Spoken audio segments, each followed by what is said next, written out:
Okay, so yes, my name is Laura Mam.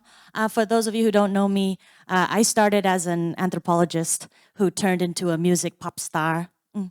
And then I became a co-founder and CEO of Baramey Production, which is a major label now that has signed, first Cambodian label to sign with Warner Music, which is one of the majors in the music industry. There's only three: Universal, Warner, and Sony. And we have worked really, really hard. I'm sure some of you here know some Vanda music, right? We've worked really hard, not just Vanda, and we have worked really hard on music to get to 20 billion views as of today. So very impressive, I think, for a Cambodian label to reach that much. So very exciting. And nhum thời gian dậy xong tốt because yesterday my birthday and nhum party klanga, so hopefully it's okay that you guys, I'm a little slow, but hopefully you guys will enjoy. So I've been asked today to come and talk about the soft power that Cambodian music can be for the future of Cambodia. How can we use music to increase the influence of Cambodia across in trade and economics and all of that? But I think that what's important is to actually start with the basic, simple question: what is soft power? So when we're trying to define soft power, I think it's good to look at the two words that are in that: soft and power. So let's define power first. Power is the ability to affect others to get the outcomes one prefers, and that can be accomplished by coercion, payment, attraction, or persuasion. Soft power is the ability to obtain preferred outcomes by attraction rather than coercion and payment. So this is what we're looking at. And I think one of the best things to do is to go to one of the best examples of the highest soft power in music industry and a government. So I think everybody here knows K-pop. Is that right? Some Blackpink, Let's Kill This Love. Anybody remember that? Okay. So there's no doubt that K-pop has immense soft power in enhancing trade, influence, social position, and economies in an era of globalization defined by instantaneous connectivity. We have to give credit where credit is due. The South Korean government has been investing into K-pop and to Korean music and entertainment very, very heavily, and they have strong policies looking at arts and culture as one of the best exports of a country and the possibilities of it. So I'm going to read you a quote from Forbes magazine that helps to kind of explain what they've been able to do. The quote reads, "It is the result of deliberate, intentional state policy over 2 decades, positioning music as a priority sector. It is this set of policies that recognize music's soft power capabilities, impact on tourism and national branding, and the ability to cut across culture, language, and divides and offer a product that appeals to anyone. These policies are so successful, K-pop has been added to the national curriculum, and music as a sector is one of the nation's top exports alongside cars, IT, and semiconductors." Surprising and very, very successful. We all know it today that K-pop is a global phenomenon. So let me read you just a few more quotes that are interesting because I do think that they relate to Cambodia's future and what the potential of Cambodia's future is. So according to a report by Hyundai Research Institute, the K-pop industry contributed 1.7% of South Korea's GDP in 2018, up from 0.3 in 2009, which means they raised in 1 decade a whole point of a GDP. That's a lot of money. And anybody know BTS? Any fans of BTS? Raise your hand. Yeah. Okay. As of 2019, BTS is purportedly worth more than $4.65 billion to South Korea's economy every year. And that is 0.3% of the entire country's GDP. They attract 1 in every 13 foreign tourists who visit South Korea and were cited as one of the key acts in boosting global music sales to $19 billion in 2018. Those are some pretty good numbers. I think that this is something that everybody knows K-pop is doing a great job, but how do they do that? There were investments from the government, there were investments and partnerships alongside all of these brands that you see. They worked very hard with the private sector to not just export the music, but to work to export all of the technological exports, and they had the support of their government. They were strategic. So let's take you now to the story of Cambodia and where do we fit in this scheme.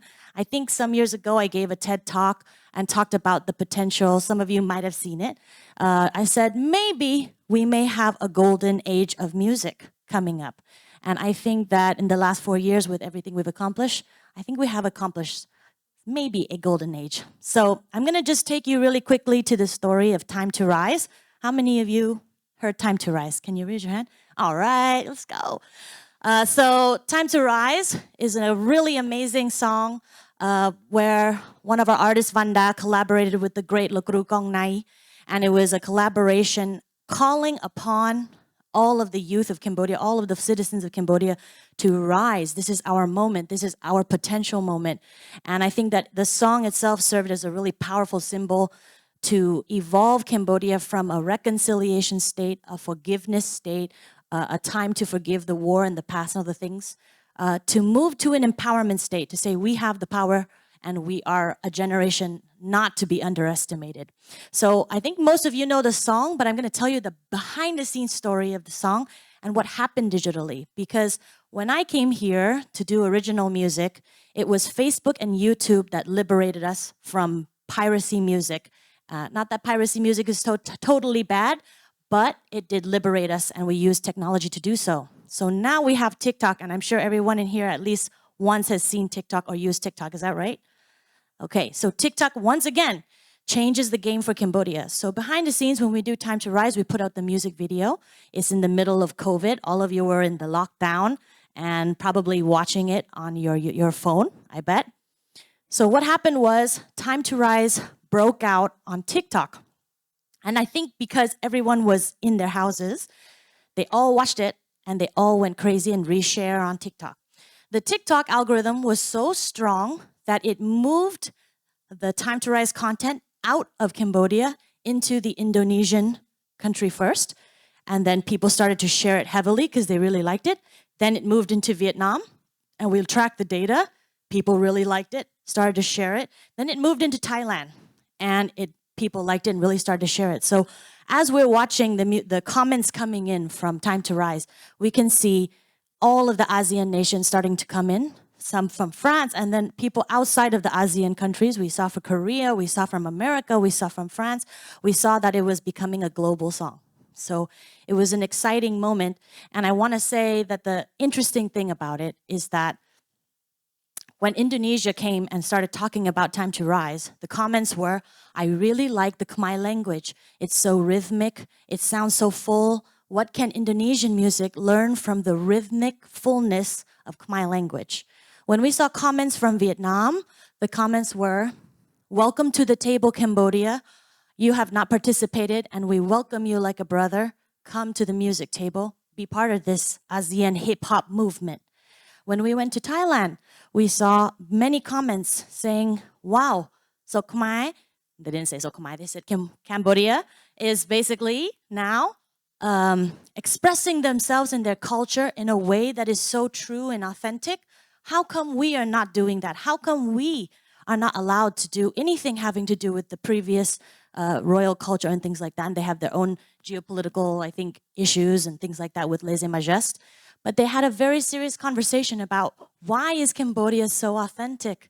So I think this is one of the biggest potential about Cambodian music in the future is we have great stories to tell.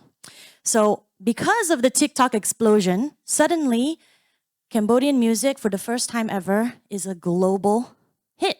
We had a global hit on our hands. Today, Run the Town has over 100 million hits and it's a global hit. So after that, that opened us up to signing with Warner Music. When we signed with Warner Music, we actually had a chance to do some international collaborations. Some of you might have seen Run the Town with F-Hero. Did you guys catch that one? We also got a chance to go to Japan and do a show with the Queen of Hip Hop, A-Witch in Japan. And then recently, Vanda also got a chance to go to the rapper Vietnam and collaborate with a Vietnamese artist. And surprisingly, when we watched the comments coming in from it, you know, of course, there's always going to be Khmer guitar. Oh, mấy cô miền dancer Việt Nam. It's fine. It's fine because for the most part, I think normally you would have never expected that we could pull off a Khmer Vietnamese collaboration. But it worked in this case. Why? Because most of the youth were saying ASEAN music, ASEAN music. Let's make ASEAN music. So I think that it tells you something about the future of the music industry. Can Khmer music be global? Do you guys think so? Okay, let's do it. So, additionally, when we joined into the global music scene, it gave us a chance, not just Vanda won out of this thing. Our wonderful artist Van Tan also got a chance to go and do music festivals at Wonderfruit, one of the biggest music festivals in Thailand, and Maharasa Festival. Vanda also performed at Rolling Loud, which is the biggest hip hop festival in the world. So clearly, I think from the evidence, we are moving out. We are making Cambodian music a proper export, and it can be really, really exciting. So a little bit extra on that. One of the good things is that Vanda won #6 on Best Asian Hip Hop list, top 50 of Lifted Asia, which is a respected publication for music. And he also won himself a spot on Forbes 30 Under 30. And the reason for that is because they felt that he had an influence on Southeast Asia, not just Cambodia, Southeast Asia. So I believe from all of this evidence that we are going to make Cambodian music a powerhouse in Southeast Asia. I do think that we could be stronger and bigger and better because we have great artists. It runs into our culture. Our language is very rhythmic and great and wonderful. So I do believe that this is what's going to put us in the future as a big music star. So let me zoom out a little bit. I'm going to take you into my world with music industry trends and just give you a little sense of what's happening. So in the music industry right now, there's a big term that everyone's talking about. It's called globalization. So what this is referring to is in the old days, everyone here, I'm sure you thought, we have to be able to sing English to make a global hit. You have to know it. You have to be able to be a big star, to be a Taylor, a Beyonce, a Justin Bieber. You have to be able to sing English, and you need to be in the United States. But as a result of global streaming and global access to music, American dominance over music is officially over. Latin music is now the biggest genre in the world. K-pop is also one of the biggest genres in the world. And globalization is referring to the rise of local music replacing the big American stars because physical distribution is no longer there. Does everyone understand what I mean by physical distribution? So in the old days, we sold CDs. Now we stream on YouTube, we stream on Spotify and all of that. So, and it's given us global access. So this era of globalization, they are commonly referring to as an era of the democratization of the music industry. It means that people like Cambodia, where a language like Khmer, which we used to think nobody's gonna get it, nobody understand, only 16 million Khmers, how are people gonna like our music? Now, being a unique language is an advantage in the music industry. People want to hear, oh, that's different. I've never heard that language before. They want to hear that kind of music. They want to hear it, and because of subtitling and lyrics and lyric videos, we can get our message across in English easily. So the game has changed. It's no longer an English dominant sport. Right now, local music is king.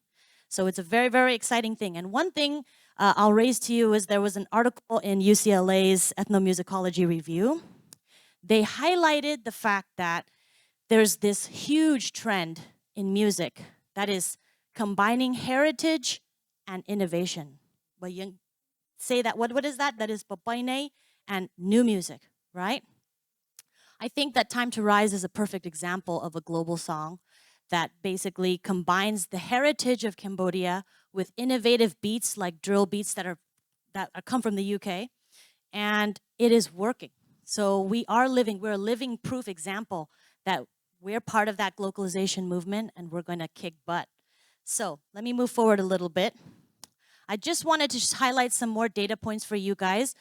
This is from Luminate Data. It helps you to understand a little bit of the key subjects, which is interesting that are about the music industry that I think everyone's gonna like. So, firstly, does everyone know Blackpink? Okay, you know Bad Bunny? Have you guys heard of Bad Bunny? Okay, so Bad Bunny and Blackpink alone, as singular artists, similar to like what Vanda is right now, have completely made all of the Latin music and K-pop surpass American music by billions of dollars. Billions billions of dollars. And basically right now, the biggest music in the world is Latin music and K-pop. It's bigger than American music. And what's happening is that the whole music industry is saying, okay, there's going to be another local hero. So what's happened after Latin music and K-pop popped off, right now, Afro music is huge and becoming bigger and bigger and bigger. Last year, Coachella brought out an all-Arabic Palestinian artist named Ilana. They brought her out because Arabic music is starting to pop off very, very heavily. And everyone right now is talking about Southeast Asia because the listening and the streaming numbers in Southeast Asia are higher than most cases. And in the case with the Arabic artist, one of the reasons why she's popping off and becoming so big is because of Indonesia. Not because of the Middle East, but because of Indonesia's streaming habits. So I think that we've reached a very interesting time in Southeast Asia where the streaming numbers are becoming very influential. Another interesting tidbit that we found out from Luminate is that in Southeast Asia, for some reason, they've been studying the algorithms on TikTok. And for some reason, because the streaming is so high in all of Southeast Asia, the amount of consumption of music is so high, they have found that any Southeast Asian city that breaks a song becomes what they call a trigger city. So if you become popular in Thailand, you will have a global hit. If you are popular in Indonesia, you will have a global hit. The music industry has started sending money to influencers in this region to help make American music popular from Southeast Asia. Strange facts. So what's interesting to me is that Cambodia is smack dab in the middle of Southeast Asia. And if we pay attention and we hit those algorithms, we may or may not have, we're sitting right in the middle of a trigger city, and this may make our music very, very viral. So this is something exciting that I hope any future musicians here pay attention to. So next, I think these are all the good points. I've told you a little bit about the happy points of music and all the excitement where we can go, we could make it global. But if it's okay, I want to now take you to the challenges. I think, does anybody remember the Miss Suxapia Tempo Tris Friday night controversy with Bad Bunny? If you remember, please raise your hand. Okay, cool. So let me tell you this story because I think it perfectly illustrates the challenges that Cambodia is dealing with. Now, 8 years ago, Tempo Tris and Miss Suxapia put out a song called Friday Night that goes do do do do do do do do do do do do. Yeah. Okay. 2 years ago, Bad Bunny, Lisa from Blackpink, Megan Thee Stallion, and Ozuna put out a song, and it goes do do do do do do do do do do do do. Okay. So there was a huge debate that broke out on Cambodian Facebook about why is this song copying this Tempo Tris song, which obviously was built before the DJ Snake song. A lot of people were like, oh, DJ Snake copy Tempo Khmer Yeung. Okay. Some people said, oh, Khmer Yeung tui pek at mina ke khwa pi put yeung te. Said, we're too small. Nobody's going to care about our music. Our copyright doesn't matter. Huge debate about what it all meant and why is it that DJ Snake could copy Tempo Tris and get away with it? What is it about? So I was watching the comments during this period of time, and I found it slightly heartbreaking when I heard that Khmer feel that maybe we're too small and we don't matter in the global music industry. And then I thought, okay, so I'd like to answer this question because it highlights the big problem for Cambodia today that is the biggest challenges for Cambodian music. The reality is that if this song had been put into an international royalty society, there's several international royalty societies that protect copyright. And currently, Cambodia, we do not put our copyright into any of that. We're not invited to any of those societies. And we ourselves do not have our own royalty society to protect copyright and to protect the artist.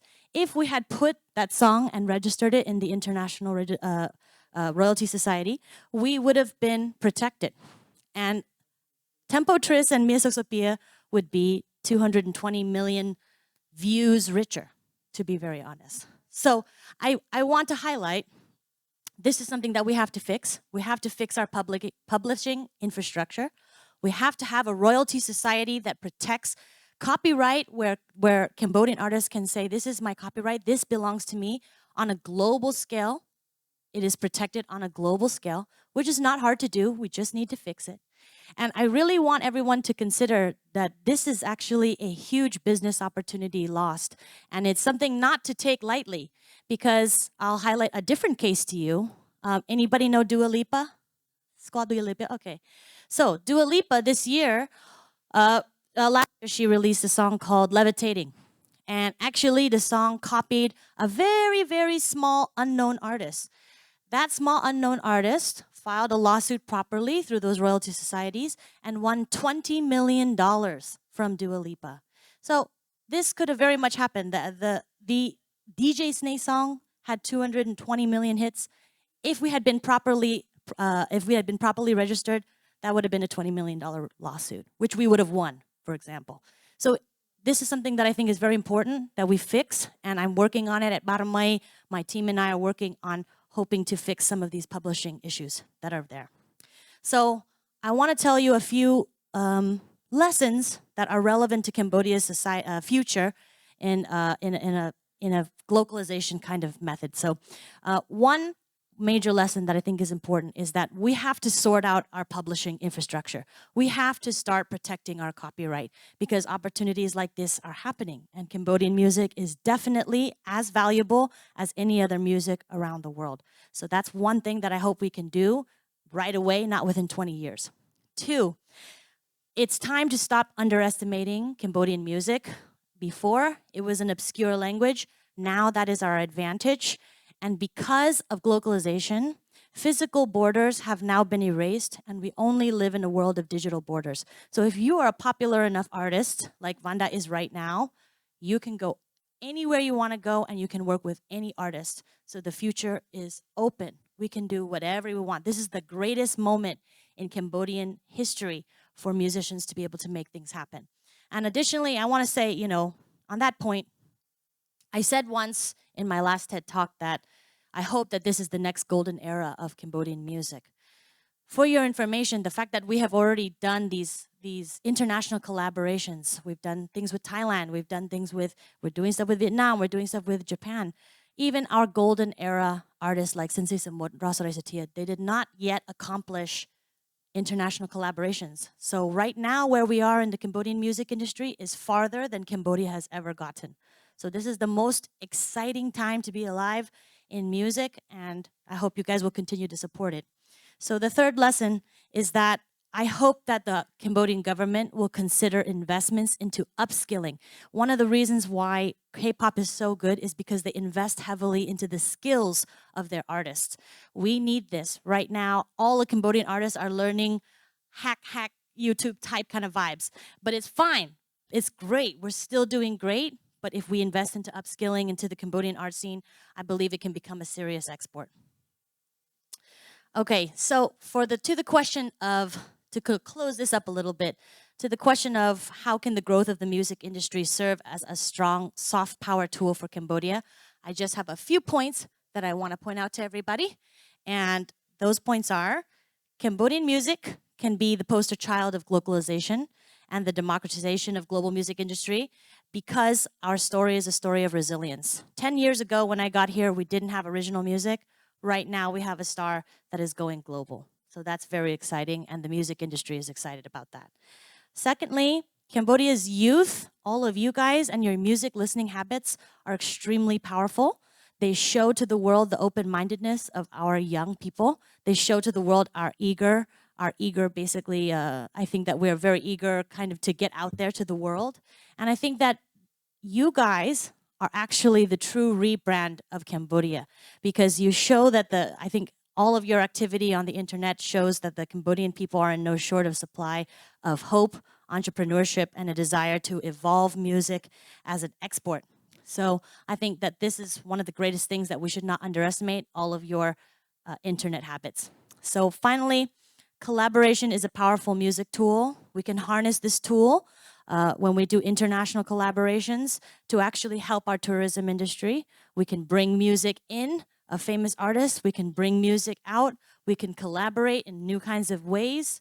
Today, I just heard on TikTok a remix of an Afro dance hall remix of Okay Not Okay from Vanda.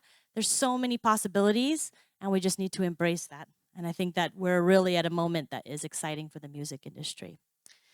So, to close up, I think that one of the most important things is that we consider the past and we look to the past for inspiration.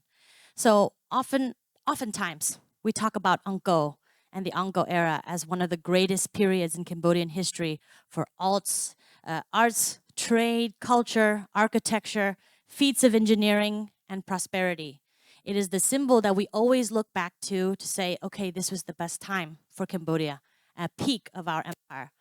At this time, Angkor was trading with Silk Road and with the Mongolian Empire, and the Silk Road was very alive, safe, trade was very prosperous.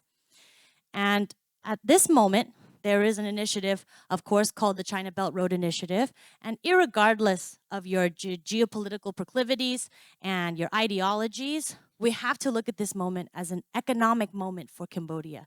This is a moment where Cambodia has a chance to seize the greatest economy that we've ever had.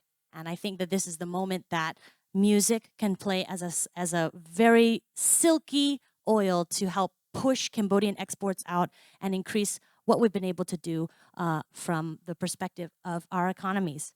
So I hope, and the last message that I want to leave with you is that I hope that all of the speakers today and all of these stories that we've heard so far inspire you to give you a sense of hope, because I do believe that this is going to be one of the greatest eras of Cambodian prosperity. And I hope that Western media will consider not only reporting on the crimes of Cambodia that you can see in Sihanoukville and things like that, and start reporting the success stories of Cambodia, because Cambodia has a lot of success stories, as you can see on this stage. So I hope that that is what takes place, because I do simply believe that it is our time to rise. So thank you very much.